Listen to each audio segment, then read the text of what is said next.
Hello, everybody. Welcome to another episode of the Thriving Adoptees podcast. Today, I'm delighted to be joined by Rashunda Williams. Looking forward to our conversation today, Rashunda. I know it's a busy time of the year, so thank you for making time for us. Yes, Simon, absolutely. I'm excited. Yeah. So, Rashunda is the Director of Foster Care and Adoption at Chris 180 in Atlanta. And she's also a mum through adoption. So you've got two, is it one or two biological children? I can't, two. I have three adoptive Yeah, three and one adopted, and one one biological. biological. Yeah, Mhm. okay. I couldn't read my own notes for Sunday. It's a couple of months since we spoke. So you're the three that are adopted. They came to you from foster care. So Yes, yeah, absolutely. They absolutely. came to me through foster care, teenagers, Yeah, so, which is kind of surprising for to get three teenagers all at once. But yeah, yeah, I was excited. And yeah, they're a and sibling group of three. yeah, and they weren't. Sorry, they were a sibling group. No. Yeah, they Yeah, are. They're a yeah, yeah. sibling group. Okay, cool, cool. So we love exploring the richness of the lived experience as mums and dads, right? And that professional eye that you've got as well. So I really love to dive in, really. So what comes to mind when you hear the word thriving, Rashunda? Ooh, thriving. And I think of it from maybe both lenses as a adoptive parent, but also an employee Yeah, through the foster care system. So um, I think of showing openness, um, humility, commitment, definitely a commitment, lifelong learning. yeah, I think of when from the time I adopted my children to now, I'm still learning. um, Peeling back the unlayering, being open, creating a just a creative space, um, being safe, um, allowing a person or myself to be whole emotionally or culturally, relationally. I think those are all um, key areas yeah, of thriving. yeah. Well, there's lots to pick at there. I'm kind of like a kid in a sweet shop or a kid in a candy store, right? As you would say over there. I used to work in a sweet shop when I was a kid, actually. Oh, Yeah, nice. yeah. So yeah, I didn't get paid very much. So some candies found their way into my hands and my mouth, right? Um, but so the one that really jumped out for me was the creative part. You talked about creative. What do you mean by that? Yeah, creating a space of, I think when each individual person is their own unique person. So being able to uniquely create a space of openness for that particular person or that child, um, whatever that is, everyone learns differently. Everyone's behavior or reaction is different. So being able to create a space that's open, non-judgmental is important. Yeah. So it's kind of aligned to that unconditional love. Absolutely. Absolutely. And I think it's also surrounded with supporting that healing and that patience, compassion area is important as well. Yeah. Do patience and humility come together? You mentioned humility. Yes, definitely. Being able to understand that path. Um, every child that comes into either foster care or adoption at some point at birth, there's trauma. So being ripped away from your family or being removed from your family, or in some cases, that birth parent decides they're unable to care for that child. Whatever that is, there's still trauma in that area. So being able to be open, understanding, of the complexity of that process, I think is important. Yeah. And you mentioned the word the phrase lifelong learning. So it is that we often think of that on the show as kind of capacity for our kids, Yes. openness for our kids. What does it mean for you? Beyond the kind of the the trauma education. I Mm-hmm. mean, you're learning from you're learning from lived experience, right? This isn't theory. This is the real deal. Yeah, absolutely. My children, again, were teenagers. This, stereotypes, systemic way that people think would say, they're damaged. No one wants them. They're difficult. So for me, being able to learn where they came from, what happened, and being able to pull those layers back and letting them know that I'm here, I'm available, I'll love you for whatever that looks like for you. Um, has carried on. Even now, they're adults. They've went through college. They have their careers. My daughter has two children, but still lifelong learning. Difficult for her in a way, and I'm sharing some of her information, but as a mother, you know, her making sure, am I a good parent? Really trying hard not to do some of the things that her parents did to her. So Yeah, for me, long learning, still communicating, parenting, and she's an adult. yeah, But providing that nurturing and care and support, it never ends. yeah, You never stop worrying. wow, They never stop asking for advice. So, yeah, it's yeah, continuous. yeah. Well, I'm 58 and my mum keeps telling me to take care, right? So take care there, take care there. Like Yeah. take care driving, take care going there, everywhere she goes. Everywhere I go, take care. Um, this this damaged um, thing, right?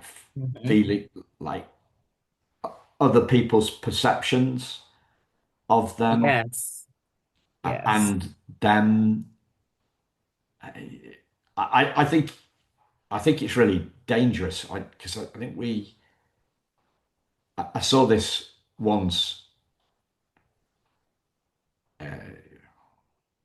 It was in a it was in a setting it was actually in a church, and they were talking about brokenness and broken kids. Mhm. And Yes. I think I thought that they made it specific. I thought that they meant it specifically to regarding the kids, some of the kids in the congregation who were there, who were in this children's home that had a church, because the adoptions had broken down. But Yeah. I think they were coming from a bigger religious point that everybody's broken. Um, Hmm. However, I think these ideas that we have about kids are can be very dangerous if they take them on board. They Absolutely. suck. They yeah, they suck them on board. They suck. I often think about kids being sponges, right? They suck up whatever it is. They suck up the good. They suck up the bad. But this idea that they've been damaged somehow, if that takes hold within them, then that's going to lead to some tricky stuff. Yeah, absolutely. My oldest child, before I adopted him, he had been in 23 different foster homes, um, in and out of foster care because the system, obviously, reunification with the birth parents is the ultimate goal.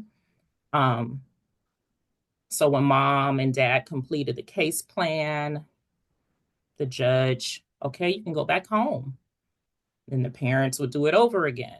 And he's in another foster home and another foster home. So when you speak of damaged, that stigma absolutely was attached to his name. And so those behaviors, you think of the behaviors or the trauma that he experienced in all 23 homes before he was finally adopted into a home that he felt safe.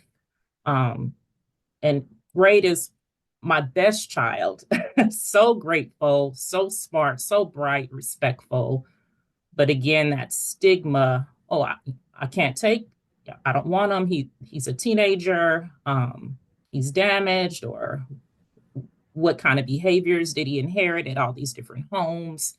So it's just that difficulty. But I was from an employee, a staff member that supports families. I always tell them, what you see on paper um, may not be that what that child is. Give them an opportunity to come in your home and you share your experience, your knowledge, your love. You may be that perfect match.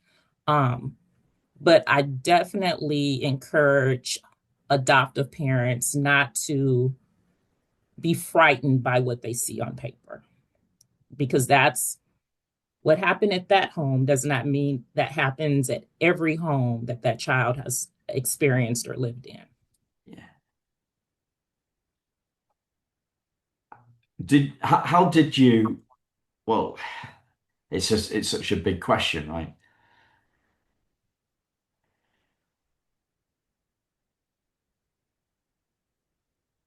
Did he see did he see himself as damaged in any way? Yes, absolutely. Um, and I think I always say to him, well, early on, I would say, is it desperation? Because I didn't ask to be a adopt adoptive parent. That was nowhere in my Yeah. life or equation. I was simply an employee for the foster care system. And he reached out to me and said, hey, everyone loves you.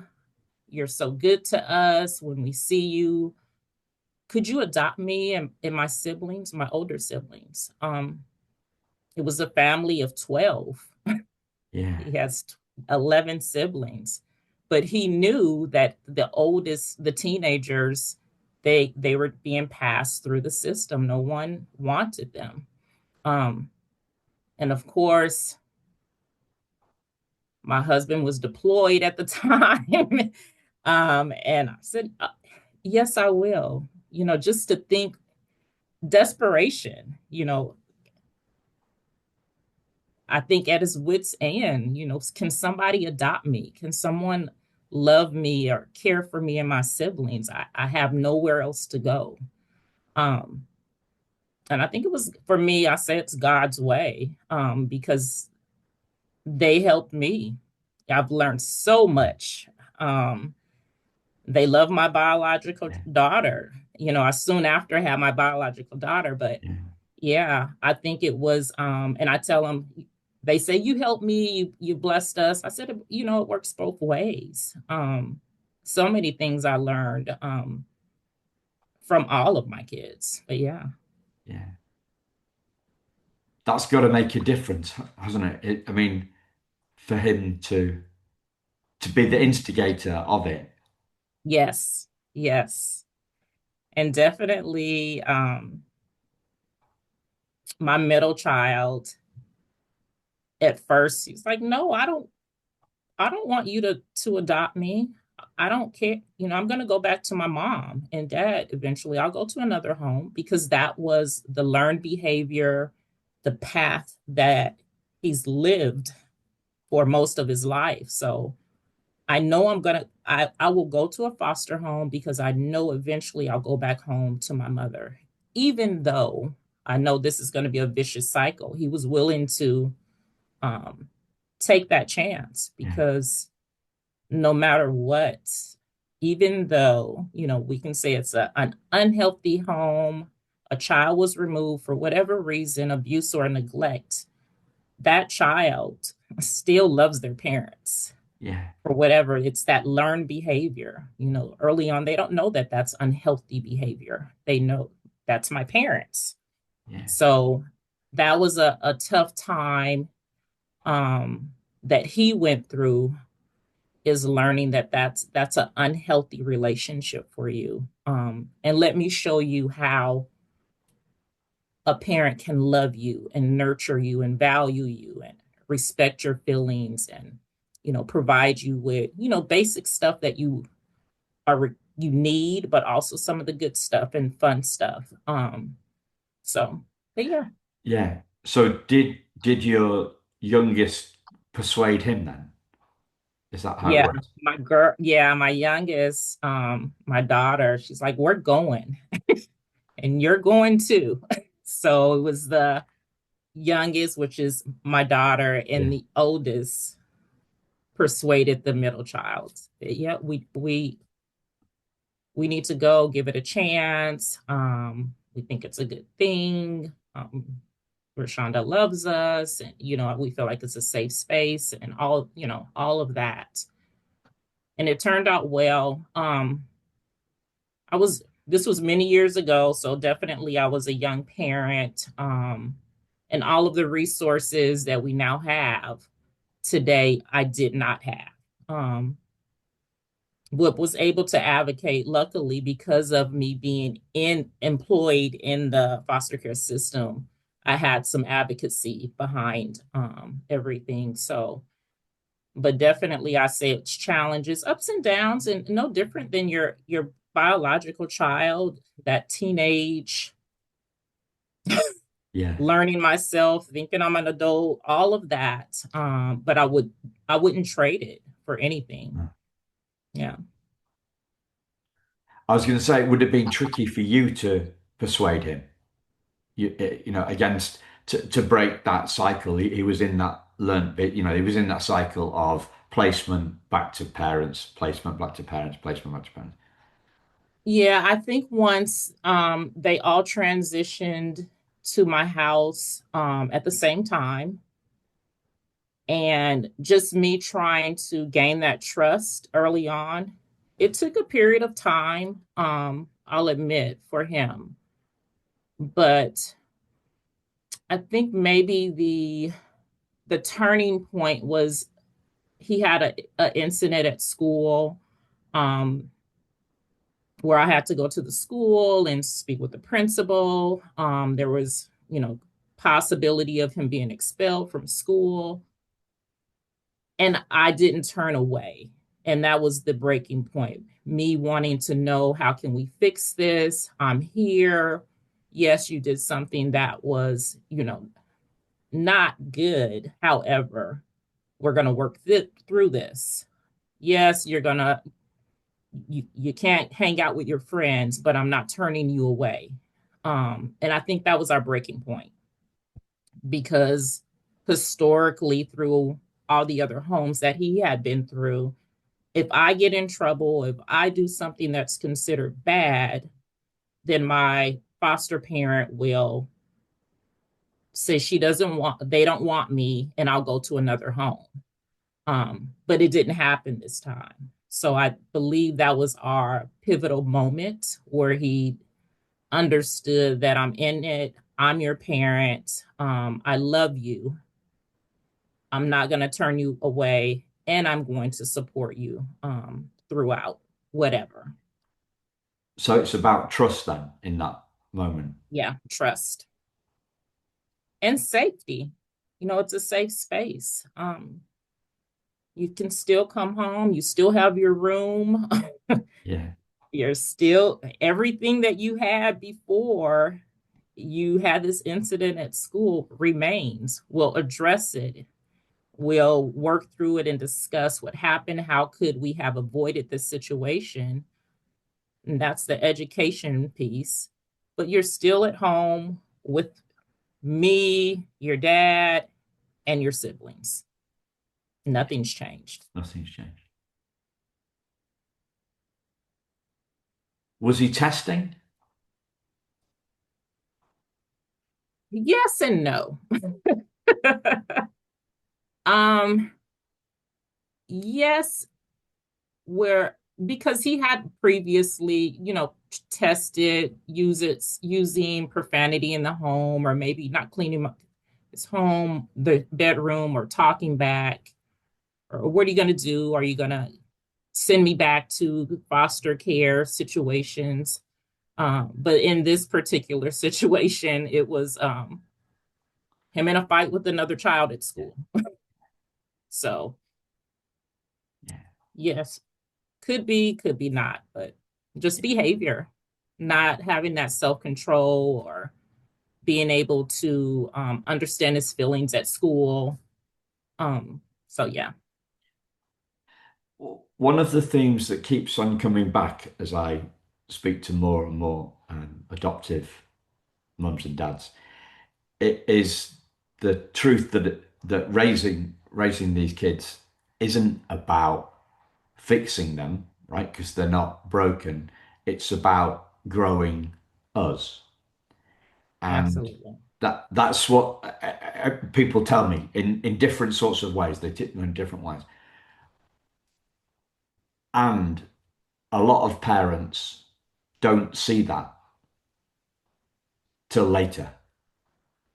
So Absolutely. they'll say that what things like we want more support about how we for coping strategies with our kids' behavior. So they they think they think it's about they think they need one thing, but actually they need to do something completely different. Absolutely.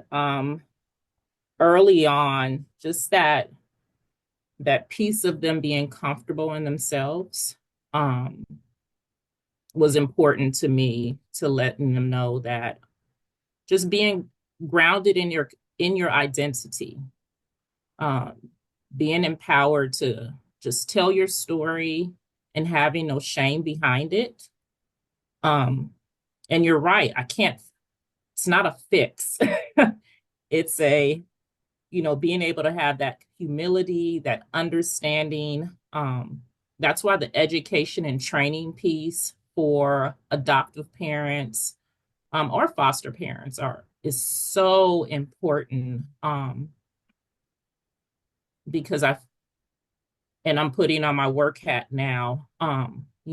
Parents come in and they want to adopt a child, and it's for whatever reason, but they have to understand, one, again, the trauma behind how this child came into care, and then just having realistic expectations.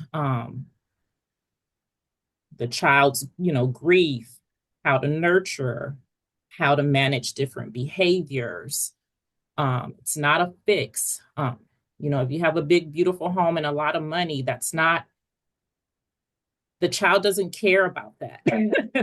They want that love, understanding, that trust, that safety is important to them. That nurturing is huge. Respect and trust, that advocacy piece, all those things are important, not the materialistic piece or the fixing. You can't fix a person. Yeah. So how has what you've learned personally as a mum, how has that changed your work professionally? Well, me now, as the vice president of Chris 180,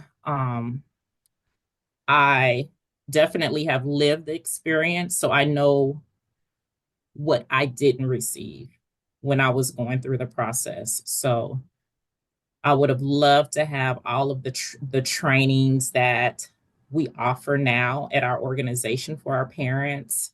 Um, that communication piece, it was extremely easy for me to adopt my children, versus now, for my organization, I'm intentional with the adoption process and orientation process and the trainings. There's several trainings. There's um, an analysis before a parent is even onboarded to be an adoptive parent, because I want to make sure that you are well equipped and aware of the do's and don'ts and what could or could not happen. Is important. I wish I would have had that. And then even after you adopt a child, we provide post-adoptive supports. So you still have that connection piece to our organization, case managers, therapists. It's huge, very important. Um, During the process and even after you sign the papers, you still have that support system, which is hugely important. And then our parents, within my organization, we have a lot of support groups, vested, true support groups that parents that have experienced, adopted, fostered, that are able to share that information with our parents. So, but yeah, lots of things I wish I had that I've implemented now. Yeah. Yeah. And you've talked a couple of times about learnings. Clearly, that moment when your son was in trouble at school was a pivotal point. What other pivotal points were there in terms of your learnings or your kids' learnings? For me, understanding grief and loss of a parent. Um, I didn't really understand the impact of that. It was huge for me to understand. Yes, their parents did some terrible things, but the trauma behind that for my kids, and the grief.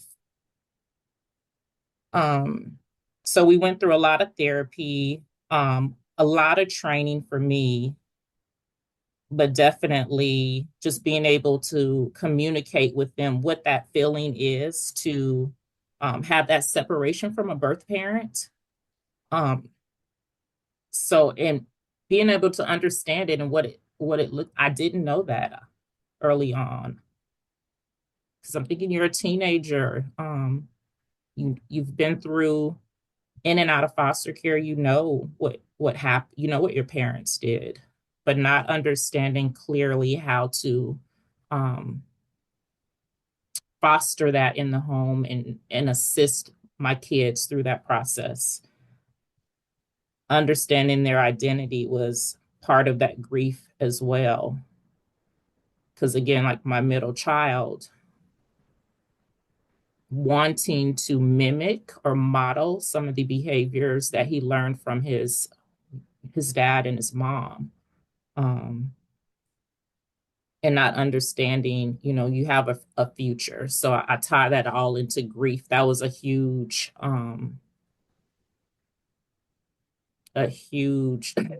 experience for me, for just understanding it and being able to help them through that as well. What about their wholeness? And we've got this. We started the conversation with this idea that some people view these kids as damaged. If the Mhm. flip side of that is wholeness, uh, what or maybe there's another word there. But what's that about? Because I can think of how I would try and communicate wholeness when I'm leading a training, for example, right? But Mhm. as a mum, what what what what sort of things is whole? First off, is wholeness a good word?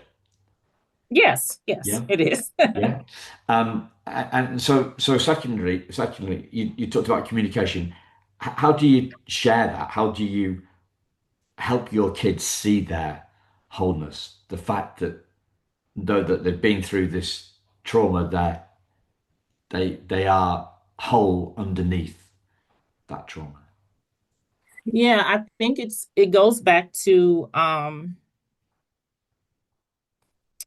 making them understand that their experience is not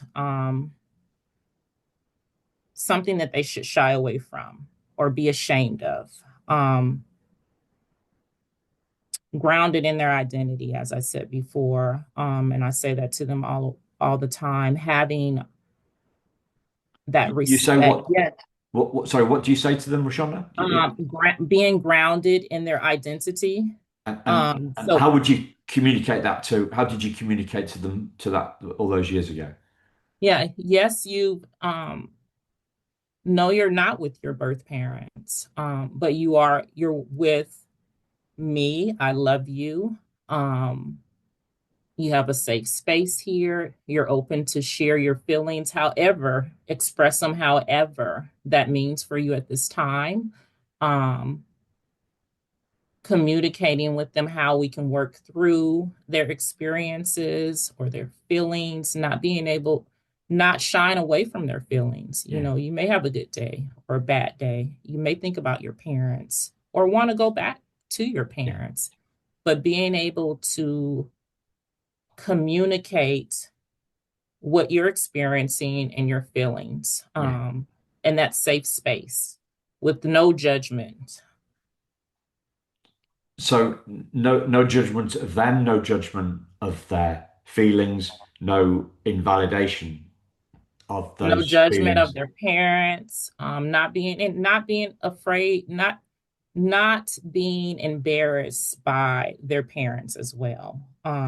For me, eventually, I did develop a relationship with their mom, um, and periodically she would come over, or we would go see her, and she was very thankful. And apologized to her kids and even said, hey, this is where you should be, or maybe I had you because to so you can be with Rashonda.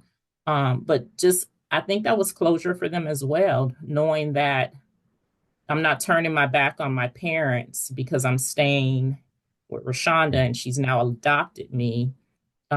I still have that connection piece with my parents where I can talk because she the mom, she got to a point where she was cleaning off of drugs, so she was able to, I felt safe where she can speak with them and we can visit her.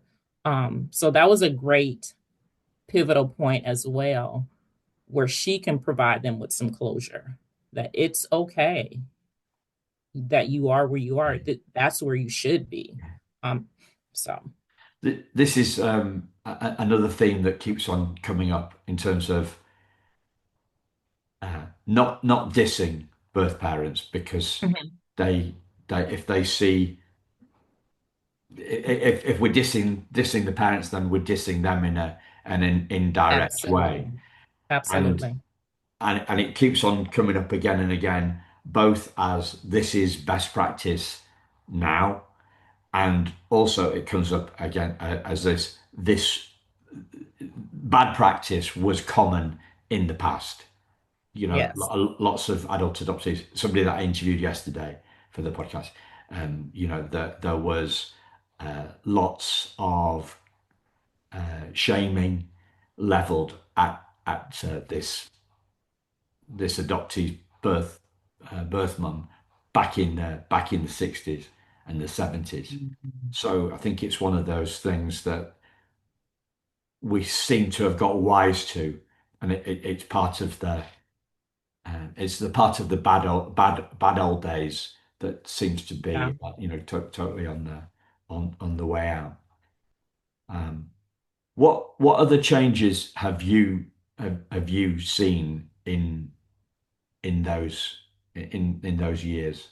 Those you've talked a lot about the implementing the things that you felt were missing when you became a mum through adoption. What else has changed? Probably there's more resources, definitely. More so the wraparound support for the families as well, the parents as well as the children. So I can definitely appreciate the supports that we now provide to the parents. And it goes back to trauma, whatever the reason is that the kids came into care, parenting, teenage parents or substance abuse or whatever, we now provide supports to those parents to give them an opportunity to right their wrongs, I say. I think that's important. Sometimes a parent can make a mistake, um, and turn it around for good. And I think we should definitely allow that opportunity, but also for our kids. We're providing more therapy and counseling. We're understanding the effects of a child coming into care or a child transitioning from foster home to foster home. I think that it's kind of slowed down from back way back in my day, so that the effects of that transitioning from a home to a home, I think that has decreased, which is great. And then the education for our parents, being more vigilant on our selection process for foster parents or adoptive parents. We want to make sure, if they are removed from their home for whatever reason, that we're putting them in a safe space Yeah, is important. absolutely. So lots of stuff, lots of resources are available now, definitely from a financial standpoint that we did not have, I would say, in 2000 or the Yeah, 90s. So we're yeah. making progress. You mentioned therapy a couple of times. How do you see this, the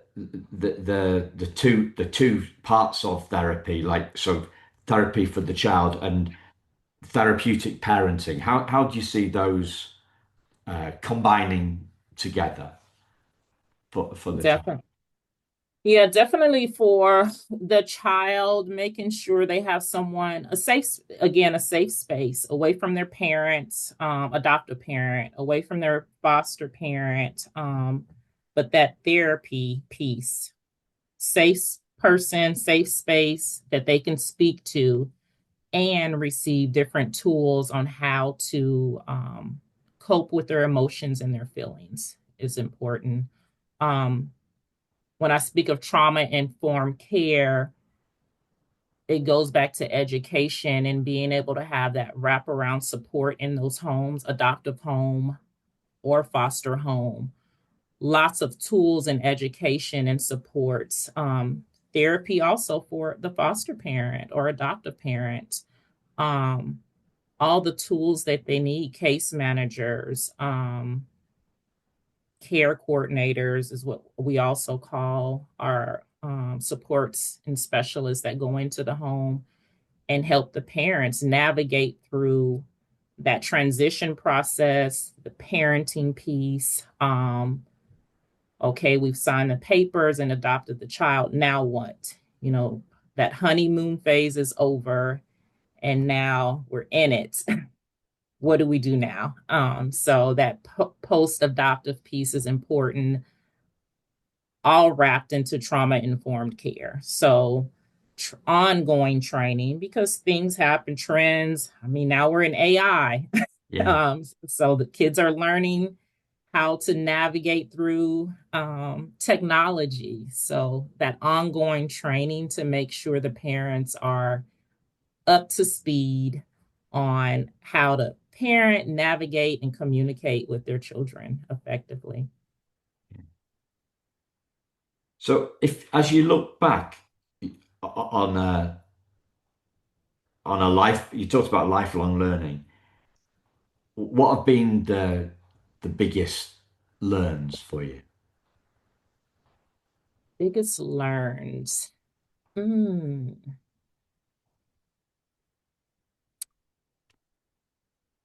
I would say I've definitely learned a lot patience and understanding. Um, Not being quick to judge or assume something. Um, because of course that education piece, you think of, okay, I have a degree, I'm in this field, I can figure, I know this child from textbook. No, that's not how it works. Yeah. So not thinking that I know everything, but making it an individualized interaction. Creativity Yeah. is something that I mentioned also, learning how to be creative and learning that child. That was the biggest piece. And not just, okay, this is what it says in a textbook. So this is how if he does this, I need to do this. No, it doesn't work that way. So So it's kind of more like art versus science. absolutely. Absolutely. And what are you learning now? What is it that you've kind of focused in on for now and for the future? For now, as it relates to my children, of course, lifelong long learning, just being there for them as a parent and now a grandmother, um, but being a vice president over, foster care and Yeah. adoption, just making sure our parents receive all the resources that they can, pouring in that education piece. We do a lot of training. Um, and making sure that they're supported as well as our kids. Yeah. So, wrapping the family with all of the possible resources that we can, being available to them, educating the parents to make sure they can be the best parents that they can be, but also providing that support to the child as well. So, mutual Yeah. agreement between the parents. So, but yeah, making sure that that child has an open space. Um, and feeling empowered and able to speak their truth as well. Yeah. And how do you see that training changing going forward? I mean, you mentioned AI and technology and stuff. What other areas do you see things developing in?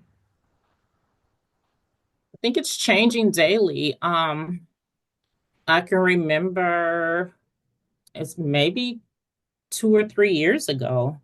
Um, Organizations weren't providing trauma informed care or trainings to their parents. Yeah, there's standard trainings that all foster parents or adoptive parents have to go through. But those additional educational pieces, agencies were not necessarily providing those, and now they are. So I think we're growing as a system in support of the kids, and then that piece for the kids, making sure that they're heard and being able to advocate for themselves. So same thing, if a decision is made that a parent wants to adopt a child, that child has a voice too. Yeah. They can say, yeah, you like me and you want to adopt me, but I don't want to go to your home. So making sure that they have that piece of empowerment and decision, um, to control where they want to be or Yeah. where they feel safe. What about empowering kids to understand trauma? Yes, definitely. And that's the therapy behind it. That is the piece of them speaking their truth, their identity, and being okay with it, not being embarrassed or feeling less than if they speak their truth. So that comes with being having that wraparound support, making sure they're clear. Yes, this happened to you, but look at um, the end path. I think back now for my kids. We talked about, where do you want to be? Where do you want to be? And let's develop a board or checklist of what do we need to do to get there. So And that's the route we'll go. Not where you are right now. Where do you want to be? And let's work on how to get there. Um, and that's important. And I think my team does a good job at communicating that pathway for our kids, and our parents as well. Yeah, because you're breaking that, that idea that the history determines the future. Exactly. Exactly. Yeah. Wow, we covered a lot of ground, Rashunda. Yeah, we Yeah. did. What what what would you like to share that I've not asked you about?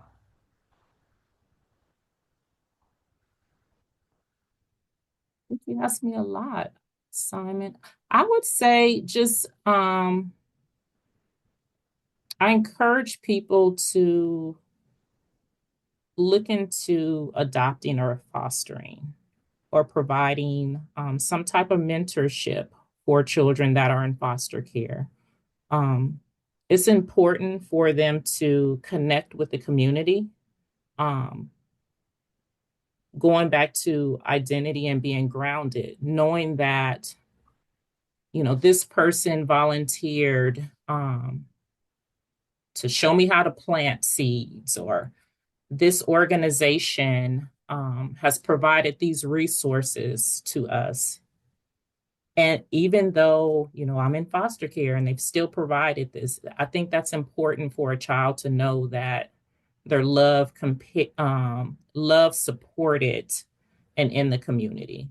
So just that advocacy piece, letting people in the community know um, that there's kids in care. There's over 10,000 kids in care in Georgia. Um, and they all need a safe space. They all need to be supported in the community. They want to see faces that are loving, caring, and supportive. Um, they're not damaged. Yeah, Um, yeah. they didn't ask to be in foster care. Fantastic. Thanks, Rashunda. Thank you. Thank you, listeners. We'll speak to you again very soon. Take care. Bye bye.